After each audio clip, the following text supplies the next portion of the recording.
Immigration and Customs Enforcement is now looking into the wife and the kids of the Colorado terror suspect. Plus, pardon problems, you could say. The Department of Justice now looking into President Biden's pardons. How the White House responded when asked why all of a sudden that is a top priority. But first tonight, here from the Hill, did you think he left? Think again. Elon Musk trashing the big, beautiful bill. Did that catch the White House off guard today? Look, the president already knows where Elon Musk stood on this bill. It doesn't change the president's opinion. This is one big, beautiful bill, and he's sticking to it. In moments here on the Hill, we are speaking to two of the big names in this town on the big issue. Senator Ron Johnson, who caught the attention of the White House as well today. Congresswoman Marjorie Taylor Greene, why she's expressing a little bit of buyer's remorse, you could say, on one aspect of the big, beautiful bill. Hello, good evening. Thanks for being with us tonight. I'm Blake Berman. This is The Hill on NewsNation. So, as we sort of survey where all or some of this stands tonight, here's the state of play, in part at least. The White House trying to pull out all the stops to rally senators behind the bill, which is supposed to be President Trump's landmark legislation, at least in year one. They want it wrapped up in the next month or so, by the 4th of July. Now, right now, a handful of Republicans in the upper chamber, which, by the way, is enough to tank the bill if they would want to, they have some concerns, including Senators Rand Paul and Senator Johnson. Those two say, for example, it would add trillions to America's ballooning debt. Now, the national debt has grown steadily for years now, $36 trillion and climbing. The Congressional Budget Office says the legislation could add trillions more. But the White House says their estimate is wrong and biased. And the press secretary, Caroline Leavitt, was asked today about the concerns from Paul and Johnson that the bill is essentially a debt bomb.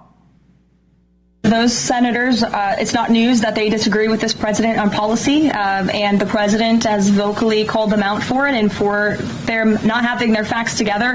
I would add the Congressional Budget Office has been historically wrong. Now, the president also today went after Paul in a social media post, calling the bill a, quote, big winner. But someone else disagrees. Just days after receiving that key to the White House, remember this from last week, from President Trump and his farewell goodbye, Elon Musk took to his own platform to torch the bill, aligning himself with fiscal conservatives. Musk writing that the big, beautiful bill is anything but. He called it, quote, a disgusting abomination. Marjorie Taylor Greene here in a moment, but first joining me live, one of those senators who is at the forefront of the conversations with the White House, Senator Ron Johnson, Republican from Wisconsin. Thanks for being back with us tonight. Appreciate it. Thanks for having me on. You heard the White House there, Senator. They said you are blatantly wrong. What say you? I would say very few members of Congress know the numbers inside and out like I do. And I'd first make a distinction between the CBO's 10-year budget outlook and projection, which projects deficits over the next 10 years of almost $22 trillion, versus the scores. Nobody can predict the future. I understand that. Yep. But it's pretty convincing to me that we are on a unsustainable trajectory. President Biden, unfortunately, did not return our spending levels to pre-pandemic levels once the pandemic was over, employment in the economy were recovering. Instead, he maintained deficits of $1.9 trillion. That's where we stand today. We'll have about a $1.9 trillion deficit this fiscal year. And that just grows to almost $25 trillion, or $2.5 trillion per year over the next 10 years, averaging about $2.2 trillion. So, again, the trajectory of deficits is up.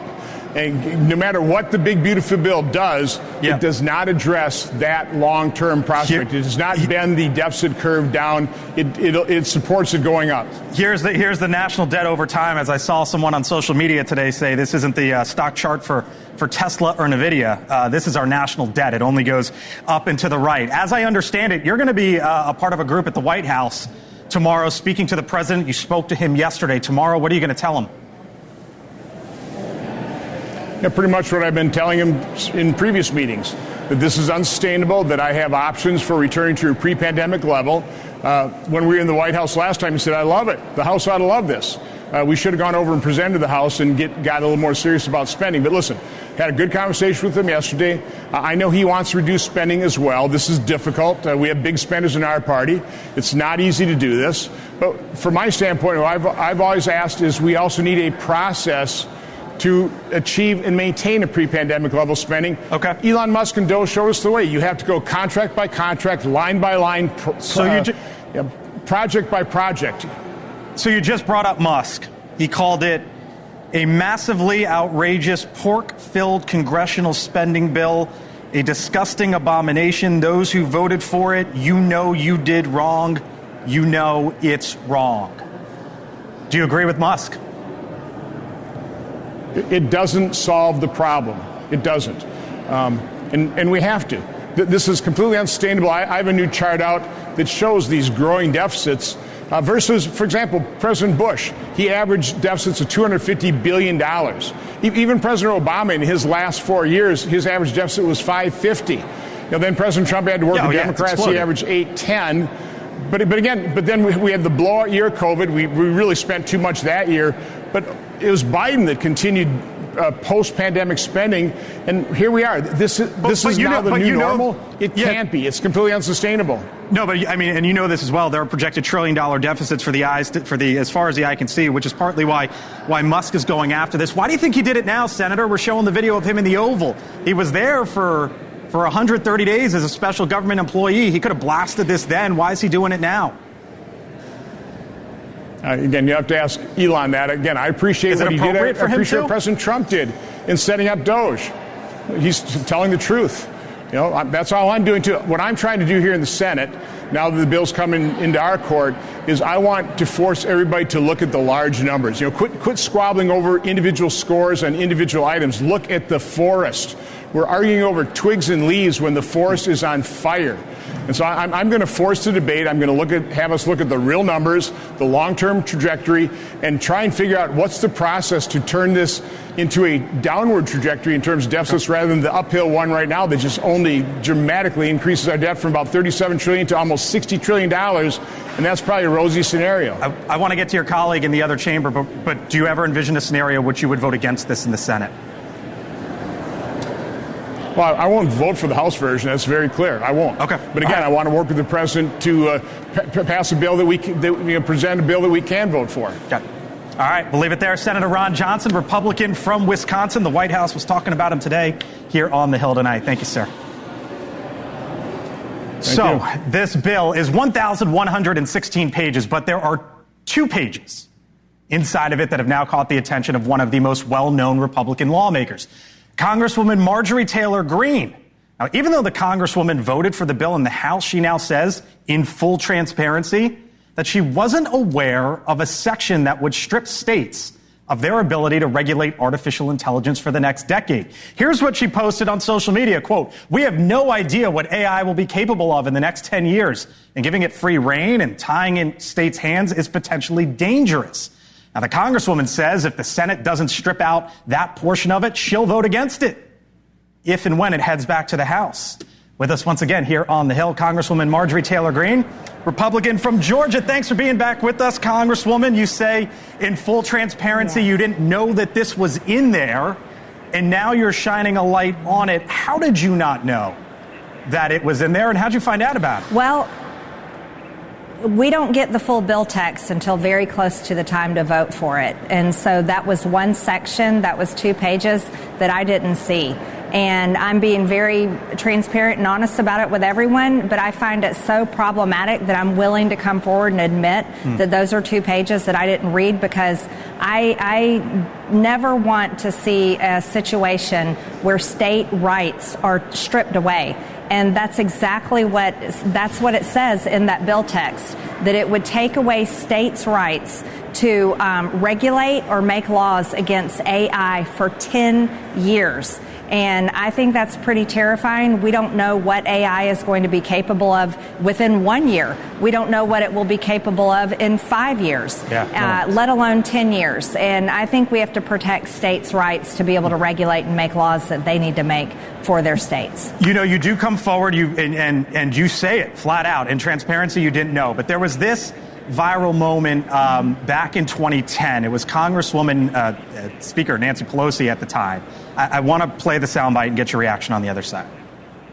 But we have to pass the bill so that you can find out what is in it. Talking about Obamacare, you have to pass the bill so you can find out what's in it. And you say you basically didn't get the full text to read it in time. Do you think the White House should have told you about this? Mm-hmm. Well, I want to be clear about this. The White House and their legislative affairs team worked very closely with Congress in writing the bill text for the One Big Beautiful Bill. This was an aligned effort, and President Trump fully endorsed the bill and asked all of us, of course, to vote for it. Me included, personally, asked me to vote for it. I have supported President Trump for years and helped him get reelected. Here's what I supported in the bill. I supported making the president's tax cuts and jobs plan permanent. If we allow that to expire, we raise taxes on 60% by 60%. We can't allow that to happen. I also support the money that it spends for the border security, right, and also for energy. And I think those things are important. Do I like the spending? No, absolutely I don't. I chair the DOGE subcommittee on oversight. Yeah, so what do you make of what Elon Musk said today? Because he said, I'm sorry, but I just can't stand it anymore. This massive, outrageous, pork-filled congressional spending bill is a disgusting abomination. What would you say to Elon Musk?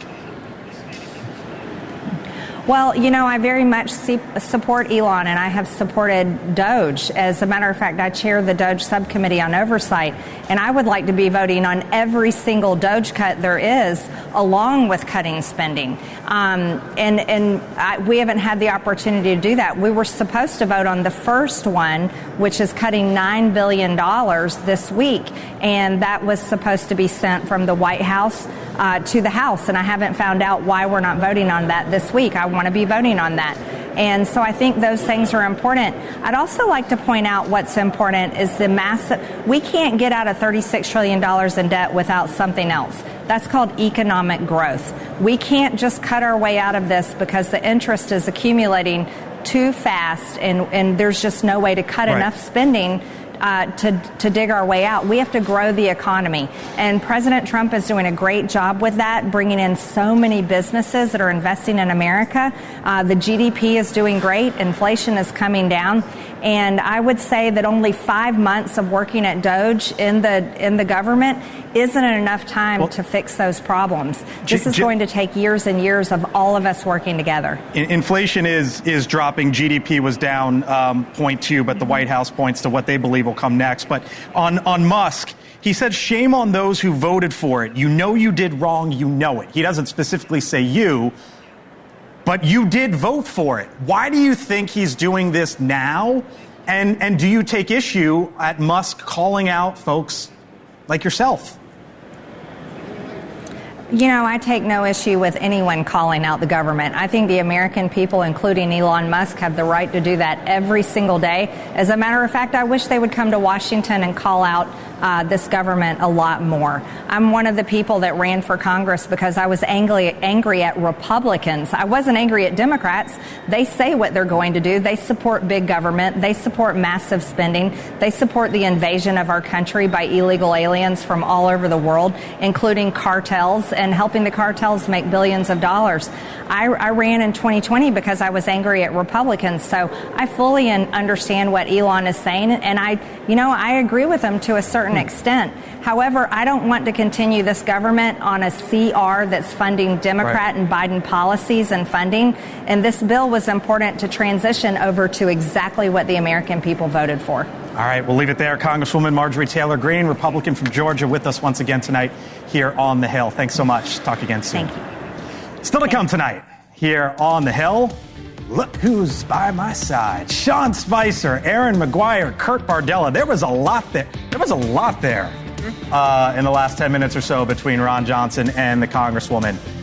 What to make of all of it? What does President Trump do next? We'll get into it on the other side. Plus, the investigation ramps up into that terror attack in Colorado by the suspect's wife and kids now in federal custody. We are live in Boulder. And Tale of Two Presidents. Why the White House is now focusing on Biden pardons. Thanks for being with us tonight. Welcome to Washington. I'm Blake Berman. I'll see you back, along with these fine folks in 4 minutes.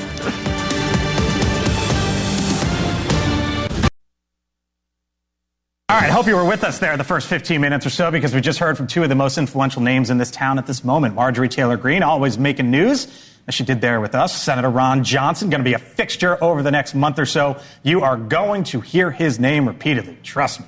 Now, think about where things stand at the moment. Republicans trying to pass the president's agenda. Elon Musk back in the mix, calling out the president's bill. Mike Johnson pushing back, saying, you know what, Musk is wrong. And as all that played out, by the way, the White House said today, you know what, we're going to try to start making some of those DOGE cuts permanent, but just $9 billion worth. So where does President Trump go from here? I told you they were with me. Sean Spicer, NewsNation contributor, host of the Sean Spicer Show podcast, former press secretary as well.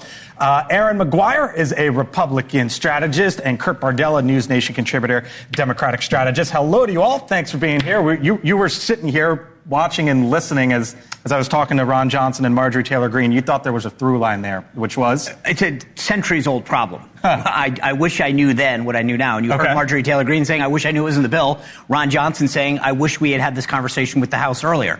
It's this constant problem. And we see it over and over again. And there's a reason it exists, because you can't show everyone the final product early enough, because then everyone picks it apart. Right, so then they wait to the last minute. But that's the Nancy Pelosi thing, right? Your party crushed her when she said that. Right. You just don't say it in Washington. That's the reality. Right? That's the truth. But the reality is that that's the problem. And this is what the constant issue is. But there's a bigger problem here. And this is what I appreciate what Ron Johnson's saying.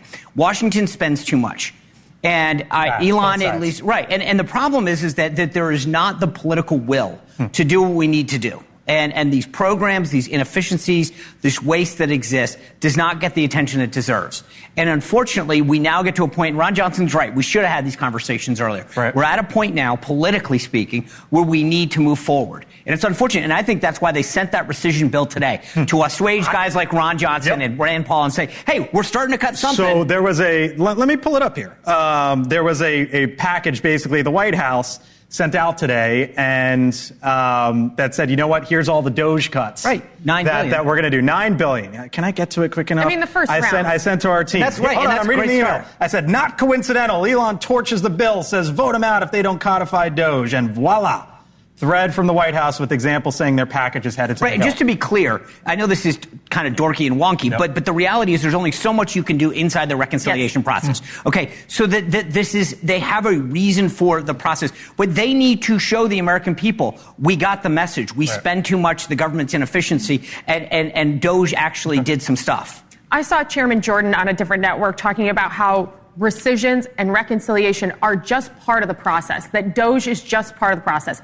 Don't tell an American anywhere that $9 billion is not a lot of money, because it is. It's significant. It's also a rounding error when you talk about $6 trillion. But you know what? Tell that to any average American. Tell me, there was a rounding error and whoopsie-poopsie, $9 billion into my bank account. I'm not going to complain. It's a step. Reconciliation is another step. The other step that Chairman Jordan talked about was that they want to be able to pass all 12 appropriation bills out of the House. Hasn't been done since 1997. If they take those three steps, the rescissions package, the reconciliation package, and making sure that they get the appropriations bills done, that's where they can make meaningful cuts. Okay. Nobody should have assumed. They need to do what Aaron's doing now. They need to say it all out. Because if Jim Jordan's not doing it and Aaron's not doing it, then they are not going to win this argument. All right, that's the problem. They need to go out and explain how it's all going to play out, because right now there's a lot of people, including myself, they're saying if you don't cut significantly and cut the inefficiencies and the waste in government, then why did we go through this? So Elon called him out, torched the bill, Kurt, and now all of a sudden you got Mike Johnson. With all due respect, Elon is simply wrong about the one big, beautiful bill. Is Elon now the champion of the left all of a sudden? You guys...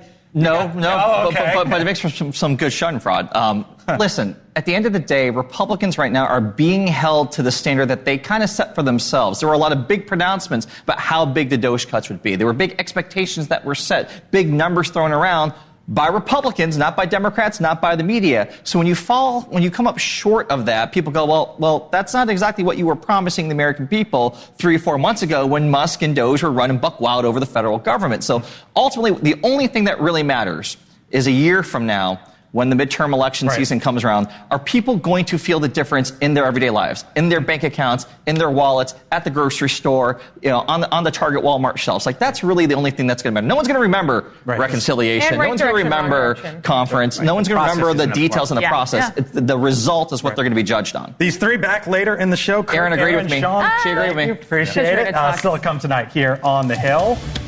We'll take you live to Boulder, Colorado, where an illegal immigrant attacking Jewish activists. A congressman on the floor today delivering a powerful message. What he had to say and his demands from the investigation on the other side, and why the DOJ now focusing on pardons issued by that man right there. What's the White House doing? When we return.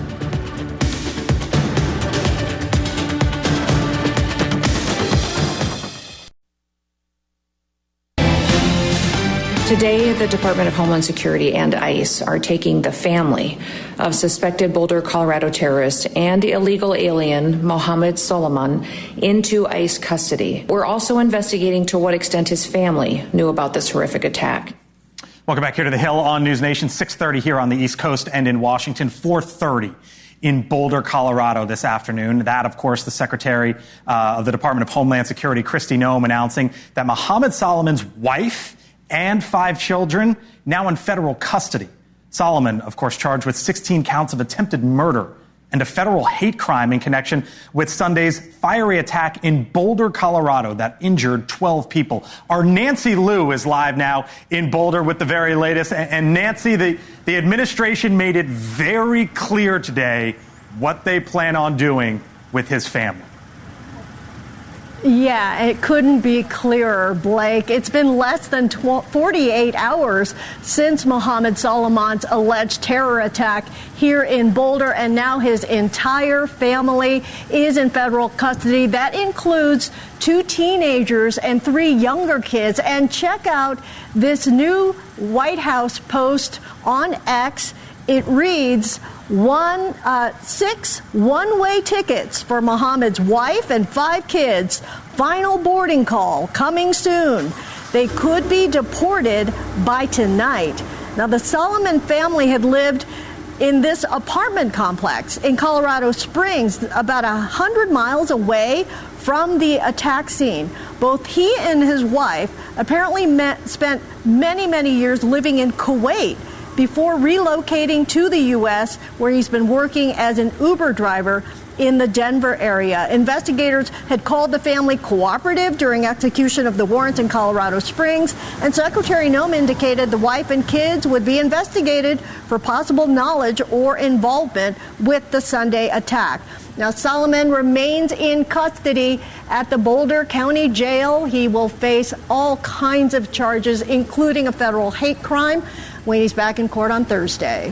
Blake? Our Nancy Liu live in Boulder tonight. Nancy, thank you. And back here in Washington, the White House Press Secretary Caroline Leavitt addressed the attacks this afternoon, pointing the finger at the previous administration. This tragedy is a sobering reminder of the consequences of the Biden administration's failed policies. Instead of deporting this heinous individual, Joe Biden's administration allowed him to stay in our country and to work. Lawmakers up on Capitol Hill now demanding action in the wake of the attack. The Florida Congressman Randy Fine is one of 4 Republicans in the House who's also Jewish. And he spoke on the House floor, gave this impassioned speech earlier today. It feels like open hunting season on Jewish Americans. I wear a kippah not because I'm a proud and observant Jew. I'm not all that observant. I wear it out of respect for all of the Jews around America who do not feel safe wearing theirs today. The congressman from the state of Florida live with us tonight here on the Hill. Congressman Fine, thanks for being with us. We saw you there on the House floor today, so thanks for being here tonight on the show. The Republicans control the House, you control the Senate, you control the White House, and these are obviously tumultuous times for the Jewish community. What can you do legislatively, if anything at all, that you feel can enact change here when it comes to addressing anti-Semitism? Well, there's a lot that we can do. The first thing that we can do is we can declare the Muslim Brotherhood and all of their associated groups terrorist organizations. Very little of what you see out there is organic. It is generally all funded through networks. That's number one. Number two, we can crack down on our universities. People need to understand when our nation's finest institutions roll out lies and endorse things like globalize the Intifada and by any means necessary, they're signaling to regular people that what they're doing is okay. And the third thing we can do is we can make sure President Trump has every dollar he needs to deport every single illegal immigrant. And we can take a hard look at all of the people we've allowed here on tourist, business, and education visas to make sure they're people we actually want in our country. You know, I hear the administration look back to the prior administration, the Biden administration, and what was essentially an open border policy. But looking forward, Congressman, the FBI and the CIA and the law enforcement community now have this issue on their hands. What is incumbent upon them, upon Kash Patel, upon Director Radcliffe, as you see it? Well, I think they need to deport people as quickly as they can. I mean, if you're an illegal immigrant from one of these danger zones, then we need to round you up and we need to send you home. So I think we need to accelerate, and other states need to do what I passed in Florida before I came to Congress, which was to make sure that the local governments were working with the federal government to get people deported as quickly as possible. That is the focus. This attack is the worst kind of attack because it never should have happened because he shouldn't have been here anyway. And so we need to get these people out of the country as quickly as we can. You've got votes coming up. I know you got to run. I appreciate the time. But before you head on out, let me ask you, Congressman, do you feel safe? How do you view your safety in the middle of all this? It's a great question. And the funny thing is, I'm in the Cannon House office building right now. The Capitol is across the street. And I have to ask myself, will I be safe going outside and walking across the street in the public, or should I be in a tunnel? Now, I feel that way. Imagine the millions of Jewish Americans right now. Jews do not feel safe in our own country right now, and it is because we have allowed evil in the form of the Palestinian movement to go unchecked for 18 months. That is going to stop. I'm going to make sure of it. Randy Fine is a Republican from Florida. As I mentioned, he's got to run, has some votes, but with us tonight here on the Hill. Thank you, sir. Appreciate it. Thank you for having me. Of course. Still to come tonight here on the Hill. Auto signed, sealed and delivered, maybe? Lots of questions. The White House today, of all the big issues around the world and in this country right now, there was a decent amount of talk about the auto pen. The president is making a good point when he discusses the usage of the auto pen. Who was running the country for the past 4 years? But is he? And is it the right use of the White House's time to go down this path? The Justice Department now getting involved. What the White House said today about looking into the former president's pardons and why they're spending so much time on this issue. I thank you for being with us tonight. I'm Blake Berman. See you back in 4 here on the Hill. Thank you for joining me here on NewsNation. No matter where you are, America's fastest growing, down the middle, unbiased, breaking news coverage is always at your fingertips. Download the NewsNation app or go to newsnationnow.com to learn how. Hill on NewsNation. Pardons granted by former President Biden. Now the subject of an investigation by the current administration, really the Department of Justice. According to reports, pardon attorney Ed Martin of the DOJ emailed his staff to say the probe will explore President Biden's competence and if he were, quote, taken advantage of through the use of the auto pen. Now, the auto pen is a mechanical device used by presidents to replicate their signatures on official documents. A robotic arm reproduces the signature that's basically or closely resembles the original hand version. It goes back decades here and is used for a variety of reasons, mostly mundane. Today, it was the Trump administration that raised the issue of its legitimacy in certain situations. The president is making a good point when he discusses the usage of the auto pen. Who was running the country for the past 4 years? Perhaps those documents were signed with the auto pen, something that I believe the Department of Justice is looking into. As you saw, Ed Martin made an announcement at the Department of Justice this morning to launch an investigation because the American people deserve answers. But as the Trump White House is focused on the previous administration, it's also important to remember what just sort of everyday folks are focused on as they go about their day-to-day lives. According to the Pew Research Center, in a poll that was released well into the president's second term, the top 3 issues Americans cared about the most, all economic: affordability of health care, inflation, and the federal budget or deficit. Of course, the border and immigration, massive issues as well that the president believes helped carry him to the finish line, maybe even at the top of the list. But the White House was asked today if they're looking backwards at pardons, why are they doing that and not looking forwards? I think in comparison to the amount of time this president has spent on securing the border, on fixing our economy, I just read out for you an entire list of economic accomplishments. Look at the border numbers. Look at the time and effort he's divulged into solving the global conflicts abroad. It pales in comparison, but it still, nevertheless, is a very important issue. And it was a huge issue that sent the president back to this White House. Full panel here with me now. Sean Spicer, NewsNation political contributor, former press secretary in the first Trump administration. Taryn Rosencrantz is a Democratic strategist. Other side of the aisle, Aaron McGuire is a Republican strategist. And Kurt Bardella, NewsNation contributor, Democratic strategist as well. Hello to you all. Thanks for being here. Appreciate it. If you were to get the question fired at you today on the auto pen, we heard from the White House today. Why are they going down this road on past pardons and the auto pen? I mean, for a lot of reasons. One, it's not just about the pardons. It's about all of the things that happened. You mentioned those top issues. There were things that Biden did in all of those areas. And the question is, did he do them or did the staff do them? We have a right to know not just about what happened in the past that affects our current state, but also to defend against future actions. Look, the auto pen is used, as you mentioned, for a lot of things. Yep. Happy birthday. Congratulations on your wedding. Yeah. That's fine. The Constitution is pretty clear that bills need to be signed, okay? But then everything else is sort of in a gray area about what happened. And it really goes to intent. And that's what Ed Martin is looking at. Did President Biden know that his signature was being used on that? The pardon power doesn't say it has to be signed. So it's not a question in my mind whether or not the auto pen was used or not, but did Biden know that his signature was being affixed to an official document, in this case a pardon, or for that matter, I think anything else?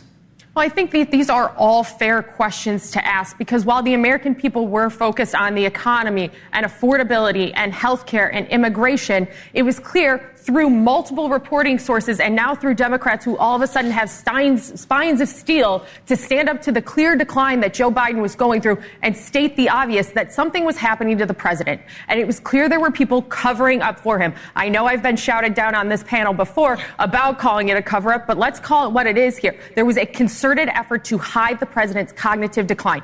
Did he know what he was signing or authorizing to be signed on his behalf? That is a serious, substantial question, because it also leads to the question of whether or not the 25th Amendment should have been invoked over President Biden, because these are serious concerns, and the American people deserve the answers regardless of party. Why not take a look, they say. Take a look. I don't care. Go ahead. Every minute you want to spend looking backwards at Joe Biden, please make our day. That's a fantastic use of time. Please keep doing that. Yeah, sure. That's great.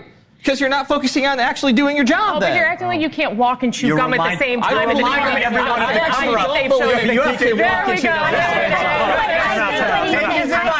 Take his advice. Wait a second. What I think he's trying to say. Take his advice. No, what I said is what he's trying to say is that if you're going to do that and not focus on the issues yet again of not paying attention to what America is trying to tell you. And honestly, if you're really so concerned about the Constitution, that is the one thing Donald Trump is not concerned about. I think we know that over and over and over again. It seems like he loves to trample on the Constitution and distract from the fact that yet again he's not paying attention to the economy, which got him into the White House, was that they were saying they weren't paying enough attention to the economy. Yeah. And grocery prices are raising every day. I guess, though, Taryn, the question is, we heard in the elections time and time again, threat to democracy, threat to democracy, threat to democracy, and now that question's being flipped on the other side. Right. And if that, here's the thing. I think we know right now what is so scary to me, and I feel this every day, is that threat to democracy is becoming real in so many ways. And we know you can laugh all you want, but what you aren't paying attention to is the American people. You aren't paying attention to the fact that at these town halls, they are yelling at your Republican members of Congress because they are upset. They are upset about what is happening in this this country. Do you know that people are using their short-term loans to pay for their groceries and gas? That is a concern, and that's what you should be worried about. First of all, I'll give you some shopping advice, because I can tell you eggs are down, gas is down, all under down. So they might be going to the wrong places. Well, number one. Number two, look, no one's accusing Donald Trump of not doing enough. In fact, most people tell him to slow down. Look at everything that he's doing. That's not the complaint right now, that he's not focusing. He's doing too much in many people's opinion. And he's focusing plenty on the economy, plenty on foreign policy, plenty on onshoring things. And then lastly, if you're going to ask anyone about looking backwards, they spent the last 2 years of the Trump administration investigating everything from his family's business to the fake Russia hoax to all these cover-ups. So give me a break about looking backwards. You just brought up the economy. Here's some of what the president has been saying as it relates to basically, once again, the last administration.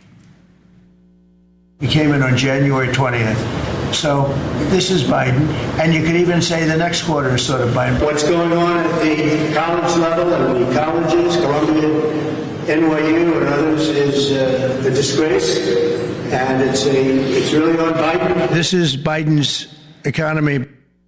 At what point does he need to say, you know what, stop with the backwards stuff? At this point, he can say whatever he wants. He's president of the United States. He can make whatever villain he wants. And if he wants it to be Joe Biden, so be it. Democrats were the ones who failed the American people and propped up a president who should not have been in the Oval Office. If Donald Trump wants to make Joe Biden the enemy, fine. He can pick any enemy he wants at this point, because Democrats don't have a party leader. So if it's Joe Biden or AOC or Chuck Schumer or Nancy Pelosi or Hakeem Jeffries or any myriad of the Democrats who have failed, Pete Buttigieg, we could go on and on and on.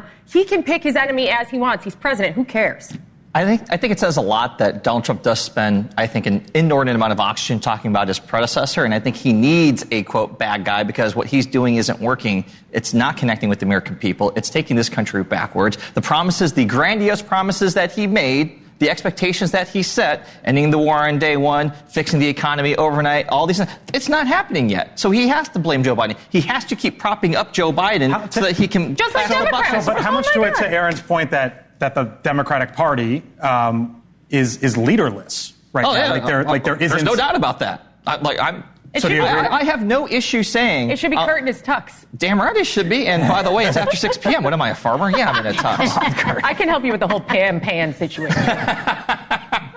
What about to Aaron's point there? Well, I think his messy and chaotic agenda is what has caused so much of this back and forth, I think. And I think it's okay right now that the Democrats are leaderless in a lot of ways, because, look, we are in this mode. He's caused a lot of chaos, and people are trying to figure out how to stop the bleeding in a lot of ways, stop what's most important, trying to make progress. They're in Congress like, okay, there's this big, beautiful, toxic bill. They're trying to make sure they're saving the safety nets. There's a lot going on. And I don't think we are ready to have a presidential election right now. It's okay. I don't want them infighting. I think it's best that. I'll give you the last word here. The last word is results. Yeah. At the end of the day, judge President Trump by his results. I believe we're going to pass this bill. The economy is going to continue to grow. We're bringing more jobs back home. Companies are investing in America. We're holding other countries accountable for unfair trade practices. These are the things that we're securing the border, for goodness sakes. Right. Holy smokes. Yeah. I think, look, President Trump's going to have a record. He's not even running again. The amount of stuff that he is doing, he's doing every single thing he said he was going to do, and he's getting the results of the American. You know what you used to tell me when you were behind the podium? Shut up. No. Not next or that. We'll see what happens. Yeah, right? That's the Trump line. We'll see what happens. All right, we'll leave it there. I don't know where you got to go in your tux, but I got to go to an AI gala. Don't tell MTG. All right, still ahead here on The Hill. Are we about to see a new era of rideshare? Have you ever seen one of these in your backyard? I'm going to explain to you what's going on and why this thing has gone exponential. And coming up on Elizabeth Vargas Reports, police are beginning a new search for Madeline McCann, the toddler who went missing 18 years ago. Elizabeth is talking to one of the original detectives coming up 7 o'clock Eastern right here on News Nation. Don't go anywhere, though. My take, other side of the break. Pizza, bagels, even buffalo wings if we're headed upstate. Foods, none of which require a frying pan. And if you own a restaurant there, maybe you think that's a good thing, because lawmakers in the Empire State are pushing to ban the sale of nonstick pots and pans because of a chemical used in them that they say is dangerous. Now, if successful, the cookware could be off the shelves in 2027. So New Yorkers may want to invest in those steel wool scouring pads and get ready to do some scrubbing. The law has already been passed in 6 states, but would have to be signed into law by the governor to make it stick, I guess you say, in New York. All right, time for my take now. Remember when you heard of Uber? Probably somewhere around 2010 or so, arranging a taxi service with the click of a button revolutionized daily travel. But just over a decade later, ride sharing is starting to seem antiquated because of the sharing part. Tesla and Elon, of course, are the big names, you know, involving self-driving technology. My prediction is that probably by the end of next year, we'll have probably hundreds of thousands, if not hundreds of thousands, if not over 1 million Teslas doing self-driving in the U.S. All right, so that was Elon talking about Tesla, and then there's Waymo. I want to show you over here something that caught my eye recently. This is Waymo. This is the company that's owned by Alphabet, which is the parent company of Google. In September of 2023, you see it here. There were basically 40,000 driverless Waymo trips in California. Skip now to 18 months later, and that number was just north of 700,000 in March of this year. As the Wall Street Journal reports, Waymo's vehicles could hit 20 million total autonomous trips by the end of 2025. In just the recent weeks, by the way, federal rules involving autonomous were tweaked. And you could imagine more of that's going to be coming here in the future. So, as we end tonight, we say you might want to buckle up for what's to come, even if the quote-unquote driver won't have to. And that's my take. I thank you so much for watching us tonight here on The Hill. We'll be back 6 o'clock Eastern. There is a big meeting tomorrow at the White House involving those senators and the president and the big, beautiful